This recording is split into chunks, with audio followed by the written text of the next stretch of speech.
Hey, friendo, Steve here. And Larson. And welcome back to Going In Raw, the only pro wrestling podcast you need to be listening to right here at youtube.com/Steven Larson, available wherever podcasts can be found. And of course, taped live at the twitch.tv/Steven Larson. On today's show, we've got AEW Tuesday Night Dynamite, Title Tuesday, baby. Yeah. Which was unfortunately punctuated at the end by a scary incident with Hangman Adam Page towards what seemed to be nearing the finish of their match.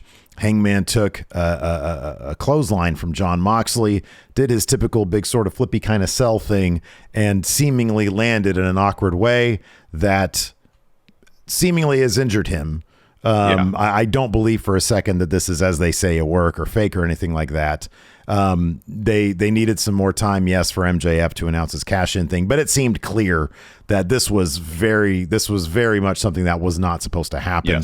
Yes. And they ended up stretchering him out of the ring. Those in attendance were sending in reports. Sean Ross Sapp was there, sending pictures. A bunch of people on Twitter, obviously, in attendance. He did, I believe we have a report that he gave the thumbs up on the way out. So as far as what the injury is at this point, maybe we'll find out more during the actual recording of this show. Yeah, it's possible. But so we're going to keep an eye on that. But sending out our best wishes to Hangman. A spot like that, which we've probably seen him do dozens, if not more times than that. Yeah, it was the kind of thing where we looked at the replay like over and over again. It's on Twitter. You can find it. And nothing about it seems overly abnormal. Under a microscope, perhaps you could say, oh, his neck looks like it might have twisted this way. He might have landed on his head. Maybe it was the actual clothesline itself that knocked him through. We don't know. We don't know. Certainly piecing it together from the video isn't really going to be helpful in this situation. Could be a number of things. So he was like we said, he gave the thumbs up. He was moving his arm, so we can rule out the real gnarly stuff. Yeah. Hopefully. Yeah. But yeah. So we're waiting on word from that.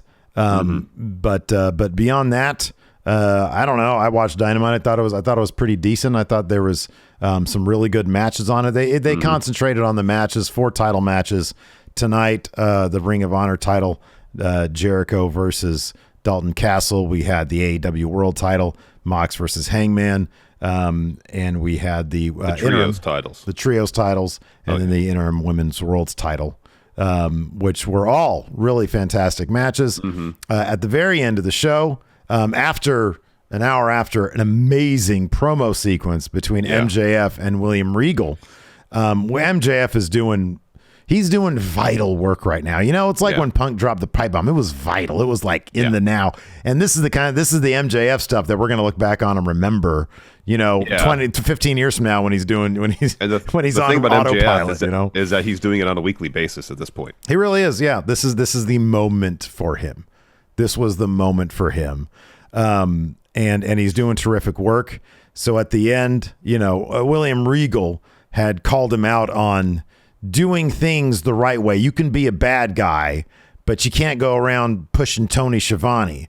You can't, until you can face a person and beat him clean, it doesn't matter. You're not proving anything to anybody. And MJF seemed to take that to heart. He comes out at the end. Moxley had called him out. And MJF looked ready to cash in. He had a referee with him. He had that stupid chip with him. And he goes in there, and then he thinks twice about it. They don't ring the bell. He shoves the chip into Regal's hands, and then he goes and he cuts a promo and he says, I'm cashing in at Full Gear. I'm going to do it the right way. He's going to win and he's going to cheat. Yeah. And this is all, everything, the pieces are all there. He's laid his plan out. I mean, from my vantage point, plain as day. He introduces the firm and almost immediately distances himself from the firm. Yeah. He gets mad when they interfere at his matches. He's going on and on about doing things the right way, winning this himself. He's trying to give Mox a sense of security that he doesn't have to worry about anybody but MJF. And he's going to lull Mox into that sense of security, only for MJF to use every trick he can use. He's going to use the firm. He's going to use that ring, all of it, to get the win. Mm-hmm. Yeah. Yeah. I was hoping, and I mentioned this to you off camera already, but with Regal, with MJF seemingly for 7 years now, having Regal live rent free in his head, and Regal maybe seeing a little bit of himself in there. He's got those brass knucks. I was like, man, how great would it be? I thought, because I was like, oh man, this cash in might happen tonight. The commentary was way overplaying it. Where is he? What's he going to do? Yeah. Eliminating any thought that he's going to do a cash in at the end. I was like, man, if Regal turns on Mox, knocks him with those brass knucks, and they do this in Cincinnati, but they're doing it in full gear. I think there's still a possibility that Regal could join MJF, which would be outstanding. That'd be something else. Because it seems like the Blackpool Combat Club has fallen apart a little bit. We saw earlier in the night an interview with Bryan Danielson. Next to him was Wheeler Yuta, and the young Wheeler Yuta had no problems putting Danielson on blast after Danielson was saying some very complimentary things about Daniel Garcia. Yeah. And Wheeler was like, how can you not see this? I've seen it. Claudio's seen it. Mm-hmm. Mox has seen it. Mm-hmm. Garcia was using you. Yeah. You couldn't see it. Yeah. And he says, never meet your heroes, essentially. Yeah. He says, I thought bleeding for the Blackpool Combat Club meant something. It says, apparently to you, Danielson, it doesn't. Oh, if I was Wheeler Yuta, I'd be pissed right now. I'd be like, I completed the application, sir. I did the essay that was requested of me. I literally bled all over the place to get in this stupid club. And now you're fawning over this guy who wants to be an entertainer. What are you doing? I'm right here. He should have said, hey, I know you mentioned Daniel Garcia when you were talking about people you wanted to join this faction at the time. You also mentioned me, right? Danielson. Yeah, I was one of the names. Yeah. How come I don't get that level of attention? Oh, because I'm already in the group? Oh, all right. Oh, I see how it is. Shiny new toys, huh? Seems to run in the company. Again, you bring that up, and I thought about that a minute ago. Is this some critique? Oh man, dude! I'm telling you. Here's the thing: once they employ any little bit of kind of insider news, a sort of meta storytelling, then it's hard not to think, oh, is this a reference to that? Is this a reference to that? I mean, it could be. I don't know, man. I think we're getting a really weird look into the mind of Tony Khan, perhaps, who's got a meet and greet coming up pretty soon. But then you also got to think, I know he writes the show and that he does the segments and books the matches, but like on a segment by segment basis, I don't know how involved he is in those. Man, I don't know. I don't know. I don't know. We don't really know what the line is between creative freedom, which he seems to give his wrestlers, and Tony Khan managing everything. We don't know because there's just it's kept. That's one kind of look into the inner workings of AEW you haven't seen yet. Although apparently there's a documentary series that was reported on earlier this week that's in the works. That's cool. We should do our documentary Fightful Select reported that it's going to start soon. Yeah. Go through winter's coming, I think. Oh, right on. We have two ideas for documentary. Well, one's kind of a documentary if you consider ghost hunting a documentary. But that was a really cool idea. We got to do that still. What, the ghost hunting in restaurants? Yeah, right. We do food review and we spend the night in the restaurant that's haunted. Yeah. No one take that idea. There's evidence right here. This is our idea. Right now. Trademarked right now. Say trademark is trademark. Right. Exactly. That would be an amazing show. Oh man, this burger Sitting there is great. Eating the food with the proprietor of the restaurant. Yeah, getting the history right. Yeah. Oh, who was haunting this place? And then something falls off a shelf. Is that ghost activity? Or is it just somebody didn't put the paprika upright? Exactly. Is this the kind of a clumsy chef? Don't know. Clumsy? Is it clumsy chef or ghost clumsy chef? Clumsy chef. Best friends kick things off, taking on Death Triangle. Oh man, Pentagon's robe. Pentagon's got the best gear. I wish he had come out still bloody with the ripped up mask from Triple Mania. Just caked over blood. But no, he looked like $1 million. He had an awesome looking robe, which I was like, man, I could use that for a bathrobe. I think that'd be cool. That would be cool. But no, this is a terrific match. Of course, Pac's current obsession with the timekeeper hammer it came into play here in the finish, caused some discord between him and Ray Phoenix, which allowed Best Friends to pick up the win here. Wait, what? Best Friends didn't win this match. Oh, I'm sorry. Death Triangle. Yeah, no, Death Triangle let him get in the win. Yeah, no, my bad. What fucking alternate universe am I in? No, we did get some discord between them though, because usually that's how it happens. Yeah, that happens. I was like, wait, that didn't happen. What are you talking about? You're used to that's like Vince WWE booking. So no. Yeah, right. What the hell? No, instead, Phoenix hits Trent with one of those drivers he does. We got the new trios champions. Apparently, everybody. New trios champions. The old trios champions. Death Triangle. Yeah. So Pac at one point goes against the ring bell hammer, and Phoenix. He's on the floor and he sees Pac get in the ring with it. You can see as soon as Phoenix sees that, he's like, all right, this ain't happening. Yeah, right. So he gets in there, he gets in Pac's face, and Pac's like, all right, fine, I'll get rid of it. And Phoenix takes it from him. Yeah, but then, eventually, because the idea is commentary's pushing. Phoenix is telling Pac, we don't need to win this way. We're good enough to win, full stop. Yeah. And so sure enough, who gets the win? Phoenix, proving his point that they're good enough to win just by being good and not having to cheat. They can have discord and still beat the Best Friends. That kind of bummed me out. I like the best. I'm back to liking the Best Friends a lot, man. You're back to liking the Best Friends. So afterwards, that song is great too. Now I hear it on the radio all the time. I just really wanted them to win. That's why I said that. I guess so. So there's a little bit of arguing between Phoenix and Pac. They eventually cool down. They hug. So for now, everything's cool. But it seems like all the factions in AEW, or most of them, are on the verge of falling apart. Well, it's this ages-old debate of, should we cheat to win? Do we need to cheat to win? Do we like to cheat to win? Just let Pac use a hammer. I feel like Pac with hammer would be cooler than Pac without a hammer. Case in point. As we see in the world of professional wrestling, exactly. Yeah.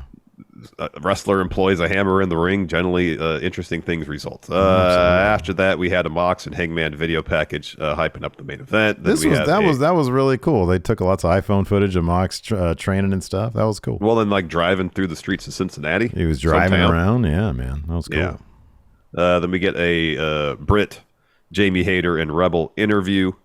They're asked, "Are you interested in the interim women's title match tonight?" Britt says, "We're mildly interested in the match, but we're disgusted that one of us isn't currently the interim champ." And Jamie says, "Well, one of us will be the interim champ by the end of the year." And Britt says, "One of us will be women's champ by the end of the year." And then Jamie goes, "Yeah, Tony time is over." And Britt says, "Sheeta later." Yeah, this was it's a bummer that they don't have the interim championship thing. Just make it the real thing. I know. All right, let's take a quick break here to get a word from our sponsor, BetterHelp. Larson. What's that, Steve? We've been seeing more and more professional athletes speak out about the importance of mental health. There's been several top stars that have stepped away from their sports to tend to their own mental well-being. But pro athletes aren't the only ones who need to take care of their mental health, and therapy is the best way for anybody to stay in peak mental shape. That's true, Steve. There was a point about 20 years ago where I was dealing with severe anxiety and realizing that I wasn't at the top of my mental health game. I went in search of a therapist. But back then, finding the right therapist was a difficult process, and it took me quite a while to find someone I was comfortable talking to. But once I did, I started gaining the tools I needed to better cope with my anxiety. Today, BetterHelp is a great option if you're considering therapy, because it makes the process of finding a therapist much more convenient and accessible. The whole process is done online, so you don't have to leave your house, and all you got to do to get connected with a therapist is fill out a quick survey. Plus, you can switch therapists at any time. So when you're ready to feel at the top of your mental health game, therapy can get you there. Visit BetterHelp.com/raw today to get 10% off your first month. That's BetterHelp, HELP.com/raw. And let's get a word from our sponsor, RexMD. Listen, guys, I get it. I understand. You don't like going to the doctor, and I understand it can be difficult going to the doctor to talk about certain issues, particularly those down there in the crotch chop zone. Yeah, the crotch chop zone, man. You guys know what we're talking about, but here's something to remember. Most men's health issues have a simple solution, and RexMD is all about simple solutions. You see, RexMD makes getting generic and branded Viagra or Cialis easy. Everything's online, even the prescription, and they deliver straight to your door. No office visits, no talking to receptionists. Super simple. You got that right, Steve. It is super simple. All you got to do is fill out a quick medical questionnaire online, and a doctor will review your situation, prescribe you generic Viagra if appropriate. Then your medication gets shipped directly to your door with free 2-day shipping. Thanks to RexMD, over 300,000 guys have gotten generic Viagra quickly and conveniently. RexMD is fast, simple, and cheap, and you can access your U.S. licensed RexMD physician anytime you need afterwards. RexMD just works, and it works the very first night. So, guys, are you ready? Wow. Starter packs of generic Viagra or Cialis are now available for our viewers, but you've got to go to rexmd.com/raw to get started. That's RexMD, RexMD.com/raw. And before we get back to the show, let's get a quick word in from our sponsor, DraftKings. You know what, Larson? It's been a little while since I've checked out one of those UFC cards, but UFC 280, it's just a few days away. Thinking of checking it out, man. I might do that. Yeah? Yeah, man. You know, I remember seeing TJ Dillashaw main event UFC 177. I think that was back in 2014. Ooh, yeah. And he's actually in the co-main event this weekend, 8 years later. Wow. It's pretty crazy, huh? That is crazy. It is crazy. But you know what, Steve? You can get even closer to the octagon with DraftKings Sportsbook, the official sports betting partner of UFC. And check this out. New customers can bet $5 on UFC 280 and get $200 in free bets if your fighter wins. Oh, my gosh. And if I wanted even more action and a shot at boosting my winnings, then I could try a same-game parlay. Larson, I know you like your parlays, man. I do love myself a good parlay. All you got to do is combine multiple bets like which fighter gets the win, how long the fight will last, and so on. So if you haven't tried DraftKings Sportsbook, today is the day. Download the DraftKings Sportsbook app now. Use promo code RAW. Throw $5 on UFC 280 and get $200 in free bets if your fighter wins. That's code RAW this Saturday at DraftKings Sportsbook, the official sports betting partner of UFC. Minimum age and eligibility restrictions apply. See show notes for details. Terrific match here between Hikaru Shida and Tony Storm. It was fantastic. Oh, man, just really, really good stuff. Tony Storm did get the win here on this match. I can confirm. Okay, good. Make sure I got that right. New. Yes. Oh, my goodness gracious. So yeah, it was just a really terrific match. They gave it about 10 minutes or so. Tony hits Storm Zero in the end for the win. Right after the match, Jamie and Rebel hit the ring, start stomping on Storm.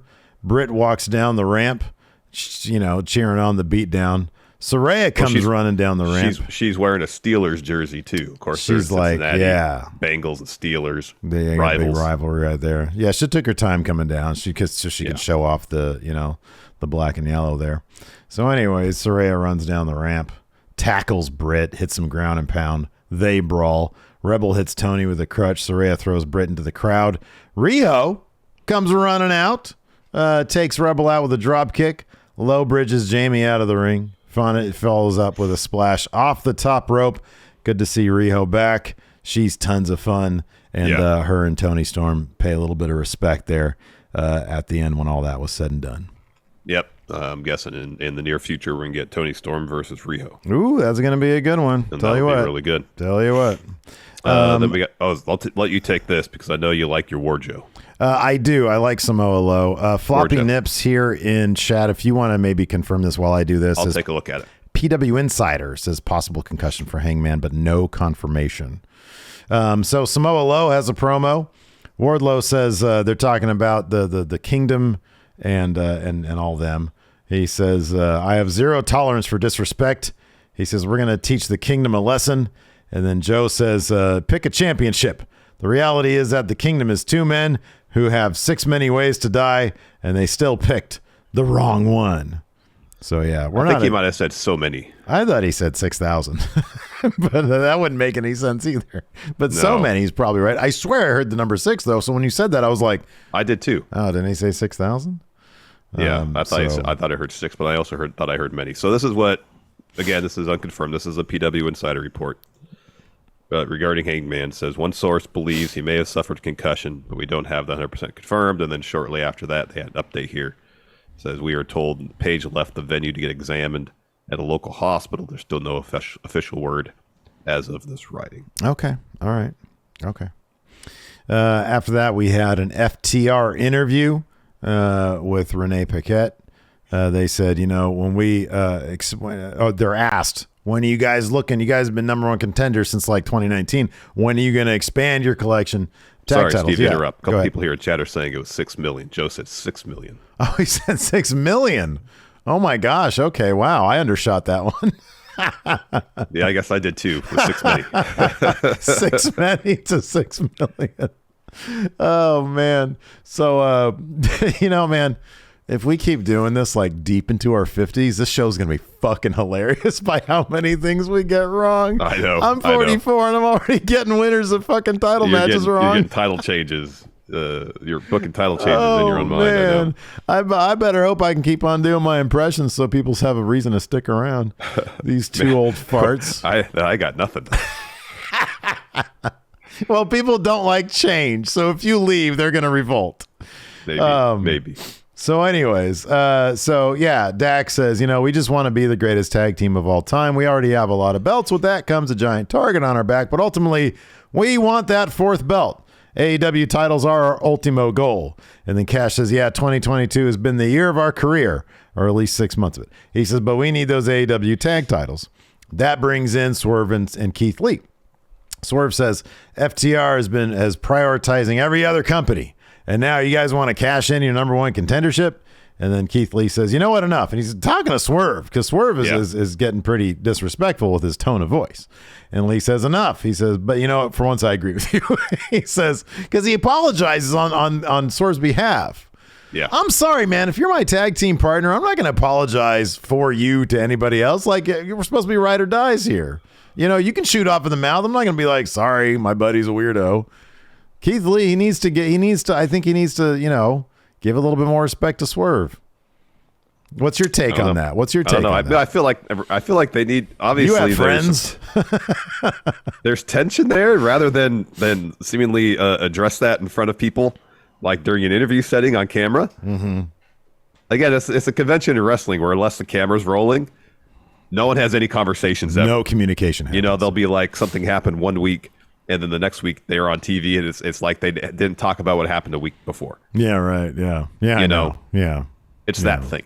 Yeah. Like if there's beef, if there's tension, talk about it off camera, settle it. Yeah. And then this is a non-issue. Yeah. But we're not privy to that. That's why we like the fly on the wall cameras. Those are so cool. Exactly. So anyways, so Swerve shoots off at the mouth and Lee says, you know what? We deserve a shot of the titles. And then Dak says, you know what? I agree with you guys. How about for the first time ever, FTR versus Swerve in Our Glory next week, number one contender on the line. And then Keith Lee agrees. Yeah, that's going to be great. That is going to be a hell of a match. Yep. Yeah. Yep. And it's probably going to spell the end of Swerve in Our Glory as a team.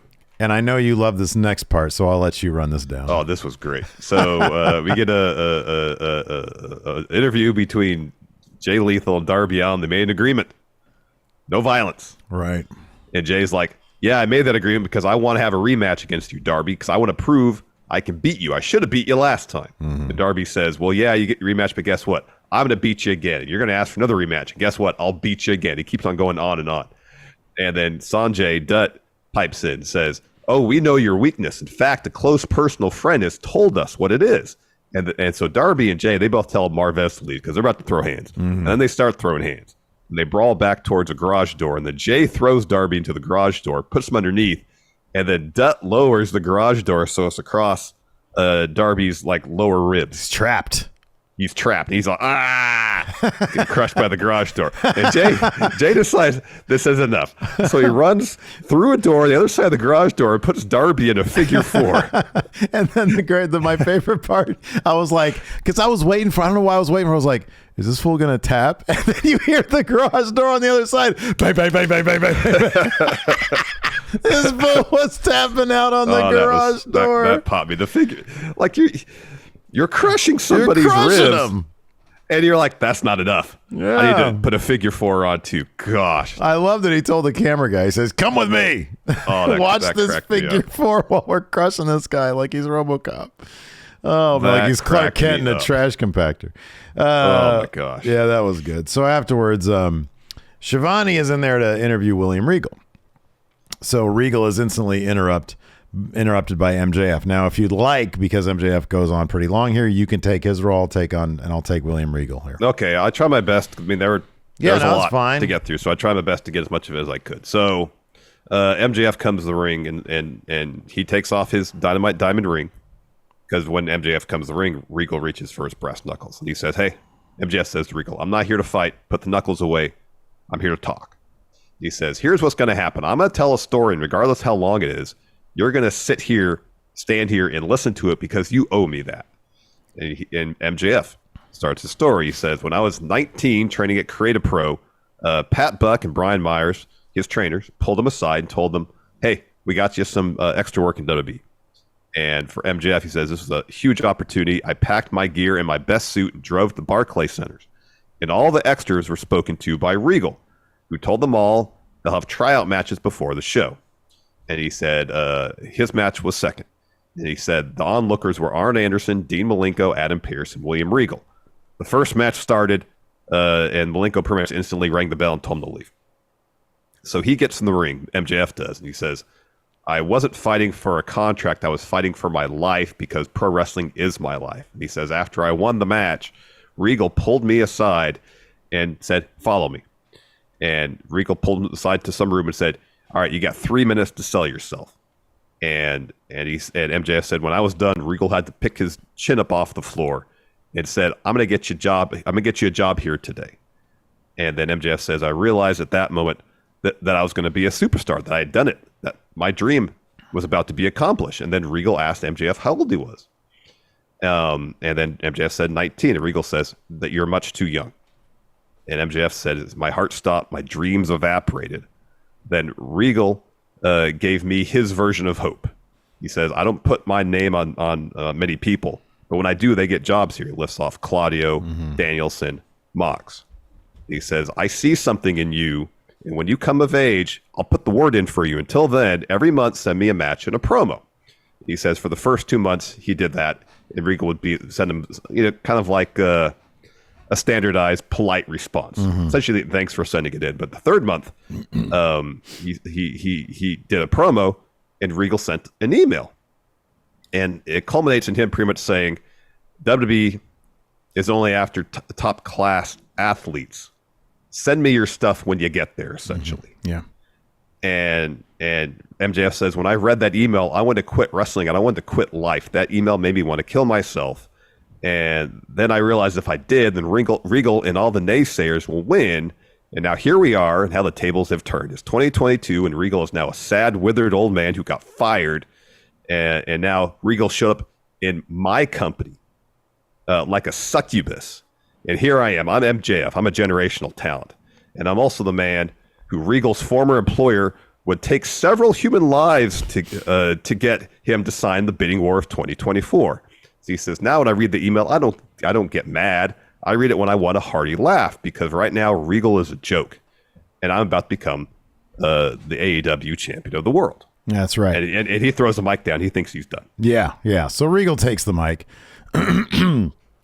And he says, you mentioned being 19. He says, at 16, I left home and I went to work at a carnival, and I had to fight grown men to get in this industry.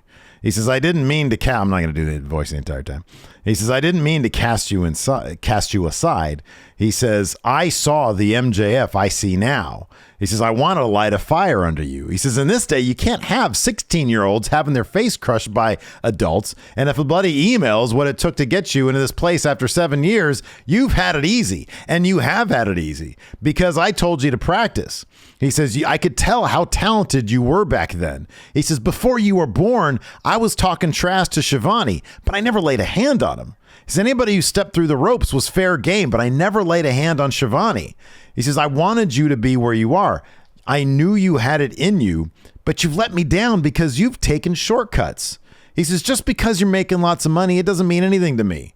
He says, you hire people to do your dirty work. You use that ring to knock people out. He says, don't take shortcuts. If you want to make a name for yourself, he even brings up his own brass knucks. He says, I didn't use these to win. I just did them because I liked how it felt when I punched people with them. He says, don't take any shortcuts. If you want to make a name for yourself, if you want to be the devil, then do it yourself. He says, if you want to be the devil, then show the world right now. And he turns his back on MJF. He says, are you just going to play the victim and cry? So MJF puts the diamond ring on, and he can't bring himself to punch Regal with his back turned to him. And he says, you still have a lot left to prove. Yep. It was just amazing stuff. It was such amazing stuff. Yeah, it was really, really good. Yeah. Really, really, really good stuff. Then we had a Chris Jericho, Dalton Castle video package ahead of their Ring of Honor title bout later in the show. Then we have an acclaimed interview. Billy welcomes Renee Paquette to AEW and says, yes, someone is trying to take away the phenomenon that is scissoring. And then Bowen says Friday in Jacksonville is going to be title versus trademarks. They didn't even wait like more than a week and a half to put the trademarks on the line. Yeah. And then Caster talks some crap about Mark Sterling, says on Friday they're going to stomp him in the nuts. And then Billy starts to raise the scissors to Renee, and she just puts his hand down. After that, we had that Danielson Wheeler Yuta interview. So Brian says, it's never fun to lose a match, especially to Jericho and for the Ring of Jericho title. He says that title is such a huge part of me. So yeah, it wasn't ideal. He says, I had a lot of high hopes for Garcia. I saw him as someone who could surpass what I've done from a technical standpoint. I thought under the right guidance, he could have been the best wrestler I've ever seen. And then Wheeler's like, pff. He says, how are you surprised by what happened? He's clearly using you to get what he wants, what Jericho wants. He's a snake. He says, man, I thought I bled for this club. It meant something. It means something to Claudio because he sees it too. It means something to Mox, but it clearly doesn't mean anything to you. And then he gets up and he walks out. Good for you, Wheeler Yuta. Yeah, that's what he says. Never meet your heroes. Yeah. Ooh. Yeah. Then we had Dalton Castle versus Chris Jericho for the Ring of Jericho Championship. They announced Final Battle. December 10th. There was one show on December 10th. It was Resurgence, ACW, baby. Oh, that's right. December 10th. Yes. Now, the cool thing is, Final Battle is going to be like 3 o'clock Central, which is like, 1 p.m. Pacific? Is that right? Plenty of time to watch that shit and then come watch a real show, ACW Resurgence, Sacramento. The first show was Steve and Larson as owners of that wrestling company. Action Coast Wrestling, baby. Action Coast Wrestling. You got that right. This was a really fun bout. Chris Jericho, hats off to him for... I know his whole thing is, I'm going to desecrate the legacy of Ring of Honor. But especially in this match, Dalton Castle looked like $1 million. He did. Yeah. And part of that is Dalton Castle is a super charismatic performer. Yeah, right. But Jericho took a lot of offense from him, sold for him. Yeah. Gave Castle the opportunities to showcase that charisma, that stuff when he was sprinting around the ring with the boys and the crowd was going crazy. Yeah. Awesome stuff. Yeah, no, it was awesome. It was great. Dude, we've got a month and a half left. No, we've got all in November, all of it. 2.5 months. We got left. almost 2 months. Yeah, we got about 2 months left. We got 2.5 months left. If Jericho, the Final Battle? No, until the end of the year. Gotcha. Jericho might be my wrestler of the year if he keeps up this pace. Wow. Yeah, he's had competition. A fucking stellar second half of this year, and if he keeps it up, he might get my award. If I'm gonna get out an award. It's Mox. Okay. My vote right now might be Jericho. It's Mox, damn it. Okay, well you have yours. I got mine. Let's compromise. Viano 4, Wrestler of the Year. Done. There we go. In the end, Jericho gets the win here with actually a really brutal look at Judas effect. That was a hell of a sell by Dalton Castle. I thought for a second, I was like, fuck, did he just lay him out? Because I heard a slap right there, man. I heard that was loud. Yeah, that was. There's a great bit with Hager where he's down on the floor and he's getting swarmed by the boys, and one of them takes his hat off. Yeah. And that just really upsets Hager. Oh, he starts laying out boys everywhere. And then he puts the hat back. He just wants to wear the hat. Yeah, it was pretty damn That's funny. it. He loves that hat, man. He wears it low too. He wears it really low. Yeah, he does. It's great. So after Jericho gets the win with the Judas effect, he walks up the ramp. He's met by a Jericho Appreciation Society. He says, "All honor the Ocho. I said I was going to desecrate the legacy of Ring of Honor, and now that I got Ring of Honor champs out, I'm going to do this ring announcers. Now I'm going to do the same to commentators. So 2.0, go over and grab Ian from the announce desk. And Jericho's about to lay him out with the Ring of Honor title. Jerry Lynn, former Ring of Honor champion, runs out, grabs the belt from Jericho, and the Jericho kicks him right in the front area. And then hits with the tombstone on the Ring of Honor title. It was, as far as tombstone's concerned, the safest tombstone I've ever seen. Because they mentioned his neck, and he was high up there, and he went slow. I love to see it. Yeah, I mean, that's another Ring of Honor champion that I guess now he's taken down. I don't think he could probably do another match. That'd be weird. But yeah, no, just taking them off one by one. Yep. I'm trying to think who else is left? Mojo. I mean, Kyle O'Reilly, Adam Cole are both out injured. Yeah. Cody's another company. He was in the video package tonight. Taven's there. Yeah. Taven. Yeah. Jay Lethal. He still has to have a match Jay with Lethal. Jay Lethal. Yeah, right. Yeah. A couple people here are saying Nigel McGuinness. I think Nigel could have a match. I think he could have a match. There was nothing too bad with him that he couldn't. Oh, Wandering Man Thirst says Jay Briscoe. Jay Briscoe, yeah. Bandito, he's with the company now, yeah. Yeah, he already had a match. Oh, yeah, that was what brought him into the company. Roosh, Roosh. Yeah. Christopher Daniels, yeah. It's going to be, I'd be kind of surprised if he beat Samoa Joe. I don't know if they'll go that far. I mean, yeah, you could cheat, but I don't know about that one. I think there's too many other scrubs that he could beat that aren't Samoa Joe. Sorry, there's a level, there's a certain hierarchy, like Taven. He's not Samoa Joe. No, he's not. Okay. You see, I like when I say Taven, you're like, oh, I get it. Scrubs. Yes, completely, 100%. That's messed up, man. I like Matt Taven. That is messed up. That's why I made that face. It is messed up. Oh, I misread you. After that, we had a Christian Luchasaurus video package. Christian claims Luchasaurus was the brains of Jurassic Express. He says, we're done with Jungle Boy. It's all gold for us now. Gold, Jerry, gold. It's gold. It's gold, Luchasaurus, gold. After that, we had Jade and the Baddies backstage. Kira tells Jade that Niall's going to be on Rampage on Friday. And Jade tells Tony Khan, he's like, hey, have her give her belt back or I'm going to hijack the show. So I'm going to show up in that ring. No, Jade says it in camera because Tony Khan's not there. No, I know. That's what I meant. Yeah. Oh, okay. She's like, Tony Khan, I'm going to do. Yeah. She doesn't. Gotcha. He's not there. No, she looks in the camera and says, Tony Khan, I'm going to be there. And to stop the, he's at his meet and greet. And I'm going to be, I'm going to give him my title back. Yeah. Have Nyla give me my title back or I'm going to hijack the show. Got a structured settlement and I need my title back now. What's the phone number? JG Wentworth. Oh, okay, we probably should say the phone number. Cash no, don't say the phone number. Then we had our main event. So early on, Hangman versus Mox. Early on, MJF's in the luxury box. Hangman decides, I'm not waiting for Mox to get the ring. He takes the fight to Mox out in the crowd. That fucking moonsault off the entryway. Oh my God. I was like, what was that? Like, how do you not completely blow out your knees doing that shit? It's nuts. It's pretty wild. And then during picture-in-picture, Mox gets busted open.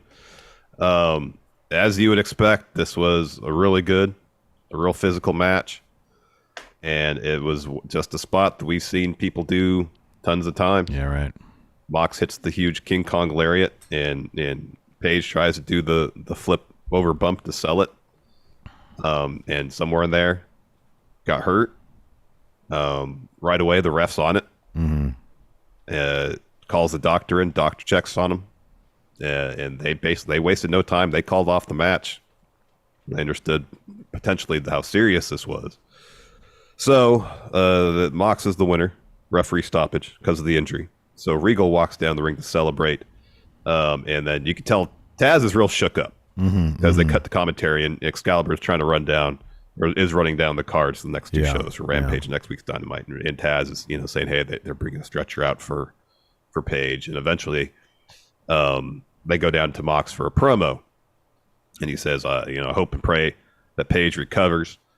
This is the dangerous game that we play, and you got to have guts to play. You got to put everything on the line when you step in the ring if you want to be successful in pro wrestling. Says, I was watching earlier, and some kid was talking a lot of shit, but the Yankees didn't go to extra innings, so we have some TV time left. MJF, get out to this ring right now. So MJF comes to the ring with the ref, Bryce Remsburg, I believe. And as he's getting down by the ring, Regal's just teasing him. Oh, yeah. He's just teasing him. Yeah, Again, you're going to do it the right way, are you? You're going to take the easy way, the shortcut, sunshine. So he gets in the ring, takes his shirt off, rolls back out of the ring, gives Regal the chip to hold, runs up to commentary, grabs a mic. And he says, Regal, you want to talk about cutting corners? You want to say that I'm not a man? I'm a man. I'm cashing this chip in, but when I do it, I make sure Mox isn't 25%, 50%, 75%. I want him 110%. I want no questions when I beat you. So I'm cashing in at full gear. And for the first time in my miserable life, I'm going to earn it. Yeah. And then Mox gets back on the mic because they still have a minute and a half left. He's, I tell you what you're going to earn. You're going to earn the heel of my boot in your mouth. You're going to heal your fucking teeth going down your throat. Yeah, they had some audio issues. He actually no, they didn't. He was cursing.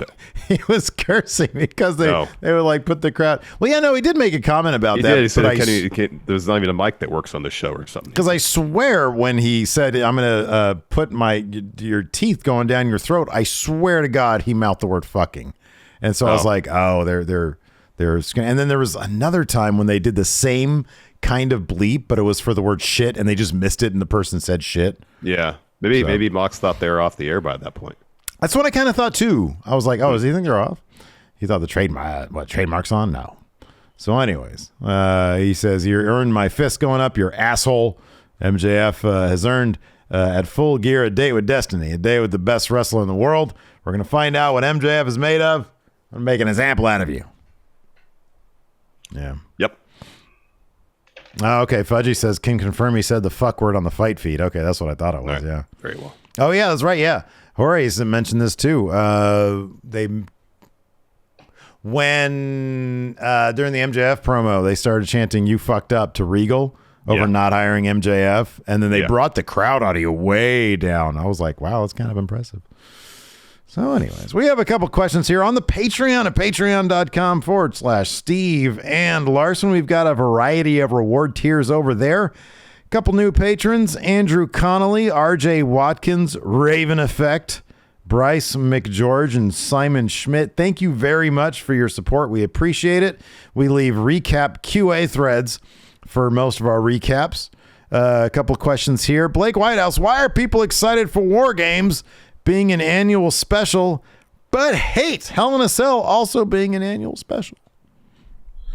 I mean, part of that is War Games is still relatively new. Yeah, give it 20 years. Give it 10 years, and people might be sick of it. So far, all the matches have more or less delivered. So I'll be honest with you. Here's my reason. Hell in a Cell just isn't that special of a match. War Games, you got not one ring, but two rings, and you've got the big cage. Hell in a Cell is just a cage. Just a cage. Just a cage match. There's no difference. Like they try to make it more back when it was brutal. taller and people used to jump off it, was a little different. But then it was just all a match structured around who's going to take the crazy spot. Yeah, I don't like to see crazy spots anymore. Yeah, I know. I mean, probably the best modern Hell in a Cell match in the last 10 years, one that pops in my mind, is New Day and Usos, because they tried to that was a really good match. Use the Hell in a Cell cage in a more creative fashion. Yeah. I mean, it added to Seth versus Cody, because you can say, oh my God, and he did it at Hell in a Cell. Yeah. Which sounds cool until you think about it and realize, well, Hell in a Cell is really not that big of a deal. Like, it's just a cage. Yeah. You know? I mean, but it sounds cool. The spectacle of it is still impressive. Yeah, it's spectacle. Yeah, exactly. But that's why it'd be cooler if they just did it whenever. And honestly, at the at a certain point, it'll probably be cooler if they were like, oh man, this is a feud that should go to War Games, but we had that 3 months ago. You know what I mean? Like War Games is probably going to end up being a match that people are like, do they really need a pay-per-view for it? Do they need to do Survivor Series? Yeah. I hope that they sort of use that Survivor Series slot as like different takes on group warfare, you know? Yeah. Like, doesn't always have to be war games. Sometimes well, I mean, also, yeah, go ahead. Elimination Chamber fits with the Survivor Series. It does, yeah. Idea, too. Last man standing, yeah. They've done before. So. Yeah, absolutely. Let's see here. Mayor Planet Houston, is MJF the best promo in wrestling right now? Yes. Yeah, I think so. He's found something in his character that is really compelling. That is entirely compelling. It's really, really good stuff. Yeah. Yeah. Seth is also really good these days. But MJF is probably tops. Well, I mean, the way that MJF has been able to add dimension to his character. Yeah. Alex Foster, does Daddy Magic have a chance of being more popular than he currently is? He says he's been developing a following as of lately. I mean, at a certain point, he needs more TV time. He needs to win.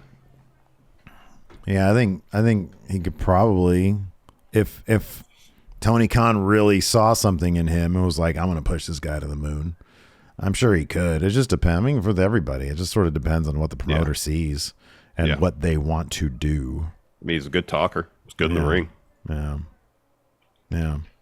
All right. Well, that's going to do it for us today. Thanks, everybody, for tuning in. We appreciate it.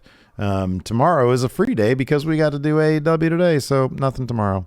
We'll be back on Thursday for Overrun and maybe a new show, but we might do that just not live. It's this. Yeah, who knows? It's kind of free form the last half of the week here. Yeah, right. And then on Thursday night, we got Smash Zone. That's happening.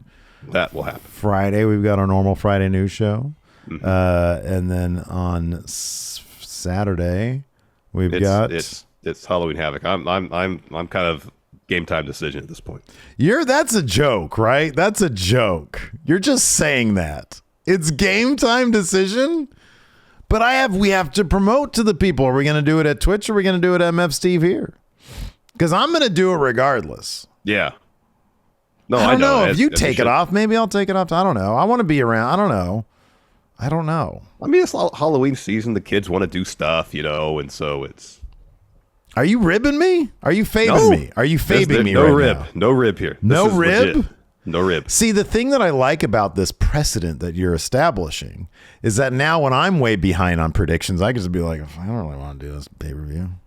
Yeah. And take it off and submit my results early. There you go. Okay. All right. I like it. I like this precedent. If you establish it. If. But I don't know that you're going to. I think that you're ribbing. Why do you think I'm ribbing? 30 years and I can't tell if you're ribbing or not, man. Are you fabing me, brother? Nope. This is legit.